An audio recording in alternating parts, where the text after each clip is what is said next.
അസ്സലാമു അലൈക്കും വറഹ്മത്തുള്ളാ. അൽഹംദുലില്ലാ സ്വല്ലല്ലാഹു അലാ ഖാതമിൽ അംബിയാഇ വൽ മുർസലീൻ. ഏറെ സ്നേഹാദരണീയരായവരെ, നമ്മൾ ചെറിയ പെരുന്നാൾ ആഘോഷിക്കാൻ കാത്തിരിക്കുന്നവരാണ്. ഇൻഷാ അള്ളാഹ് ശവ്വാൽ മാസപ്പിറവിയിലൂടെയാണ് ചെറിയ പെരുന്നാൾ നാം ആഘോഷിക്കുക.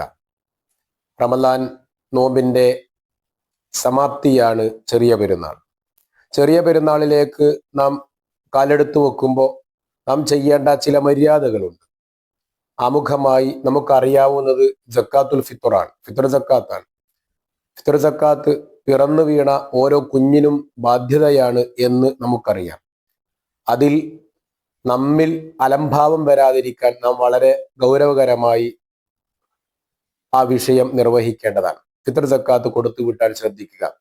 ഈദ്ഗാഹിലേക്ക് എത്തുന്നതിന് മുമ്പായി ഫിത്ർ സക്കാത്ത് കൊടുത്തു വിട്ടാൻ ശ്രദ്ധിക്കണം എന്ന് ഓർമ്മിപ്പിക്കുകയാണ്. അതോടൊപ്പം തന്നെ നമുക്കറിയാം, പെരുന്നാൾ നിസ്കാരത്തിന് വരുന്നവർ, പെരുന്നാളിലേക്ക് പങ്കെടുക്കുന്നവർ നല്ല വസ്ത്രം ധരിക്കുക എന്ന് ഹദീസിൽ വന്ന യാഥാർത്ഥ്യമാണ്. നല്ല വസ്ത്രം ധരിക്കാൻ നാം ശ്രദ്ധിക്കേണ്ടതാണ്. അതോടൊപ്പം മാസപ്പിറവി കണ്ടത് മുതൽ തക്ബീറത്തുൽ ഇഹ്റാം നാം നിർവഹിക്കണം.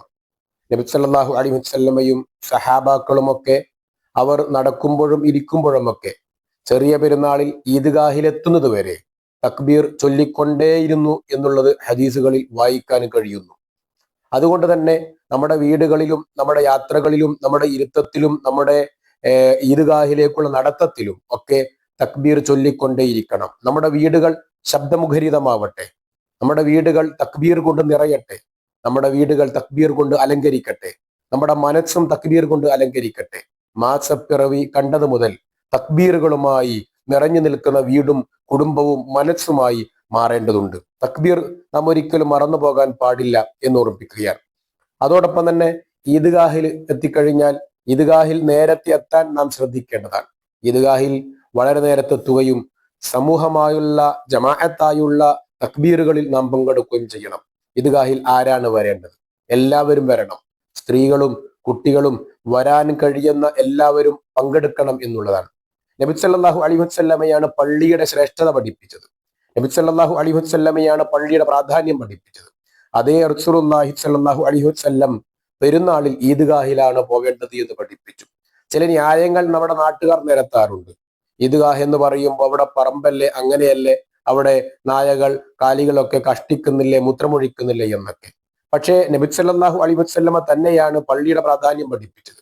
അതേ റസൂൽ തന്നെയാണ് ഈദ്ഗാഹിന്റെയും പ്രാധാന്യം പഠിപ്പിച്ചത്. പെരുന്നാളുകളിൽ പ്രത്യേകമായി തയ്യാറാക്കപ്പെട്ട മൈതാനിയിൽ തന്നെയാണ് പെരുന്നാൾ നിസ്കരിക്കേണ്ടത് എന്ന് സുന്നത്തുകൾ കൊണ്ട് നമുക്ക് ബോധ്യമാണ്.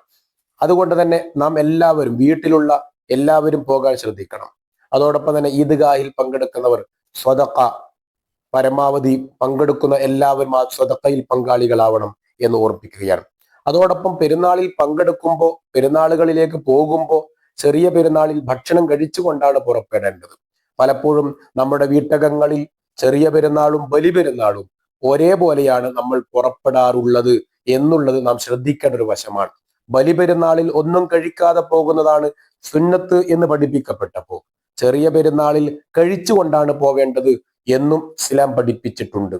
അതുകൊണ്ട് തന്നെ നാം ചെറിയ പെരുന്നാളിൽ കഴിച്ചുകൊണ്ട് പോവാനും ബലി പെരുന്നാളിൽ കഴിക്കാതെ പോവാനും ആ വ്യത്യസ്തത നമ്മുടെ പെരുന്നാളുകളിൽ കാത്തു സൂക്ഷിക്കണം എന്ന് സാന്ദർഭികമായി ഓർമ്മിപ്പിക്കുകയാണ്. അതോടൊപ്പം തന്നെ ആ രാവിലെയുള്ള ഭക്ഷണം കഴിച്ചുകൊണ്ട് പോകുമ്പോൾ അതിൽ ഈത്തപ്പഴം കഴിക്കുന്നത് പ്രത്യേകം സുന്നത്തായി ഹദീസുകളിൽ പഠിപ്പിച്ചിട്ടുള്ള വിഷയമാണ്. ഈത്തപ്പഴം കഴിക്കുമ്പോൾ ഒറ്റയാക്കണം എന്നുള്ളതും നമുക്കറിയാവുന്ന ഒരു വസ്തുതയാണ്. അതോടൊപ്പം പുരുഷന്മാർ സുഗന്ധം ധരിക്കുക, അതേപോലെ എല്ലാവരും കുളിക്കുക എന്നുള്ളതാണ്.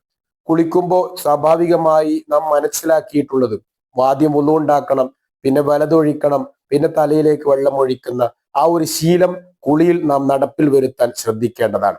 അതോടൊപ്പം തന്നെ തക്ബീറുകൾ ചൊല്ലി ഈദ്ഗാഹിലേക്ക് എത്തി പെരുന്നാൾ നിസ്കാരത്തിന്റെ ഖുതുബകൾ കേട്ടുകൊണ്ട് നാം രണ്ട് വഴിയിലൂടെ ഒരു വഴിയിലൂടെ വരികയും മറ്റൊരു വഴിയിലൂടെ പോവുകയും ചെയ്യാൻ ശ്രദ്ധിക്കണം എന്നുള്ളതാണ്.